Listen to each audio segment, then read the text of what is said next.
ఆంధ్రప్రదేశ్లో 10 మంది ఐపీఎస్లను ప్రభుత్వం బదిలీ చేసింది. సత్య యేసుబాబు డీజీపీ ఆఫీస్కు బదిలీ చేయగా గ్రేహౌండ్స్ గ్రూప్ కమాండర్గా సుమిత్ సునీల్, అనంతపురం ఎస్పీగా జగదీష్, విజయవాడ డీసీపీగా మహేశ్వర్ రాజు, గుంతకల్ రైల్వే ఎస్పీగా రాహుల్ మీనా, ఇంటెలిజెన్స్ ఎస్పీగా నచికేత్ విశ్వనాథ్, చిత్తూరు ఏఎస్పీగా పంకజ్ కుమార్ మీనా, పార్వతీపురం ఎస్డీపీఓగా సురాన్ అంకిత్లను డీజీపీ ద్వారకా తిరుమలరావు నియమించారు.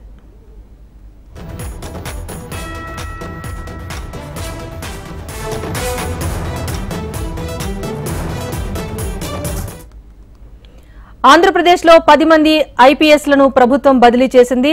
సత్య యేసుబాబును డీజీపీ ఆఫీస్కు బదిలీ చేయగా గ్రేహౌండ్స్ గ్రూప్ కమాండర్గా సుమిత్ సునీల్, అనంతపురం ఎస్పీగా జగదీష్, విజయవాడ డీసీపీగా మహేశ్వర్ రాజు, గుంతకల్ రైల్వే ఎస్పీగా రాహుల్ మీనా, ఇంటెలిజెన్స్ ఎస్పీగా నచికేత్ విశ్వనాథ్, చింతూరు ఏఎస్పీగా పంకజ్ కుమార్ మీనా, పార్వతీపురం ఎస్డీపీఓగా సురాన్ అంకిత్లను డీజీపీ ద్వారకా తిరుమలరావు నియమించారు.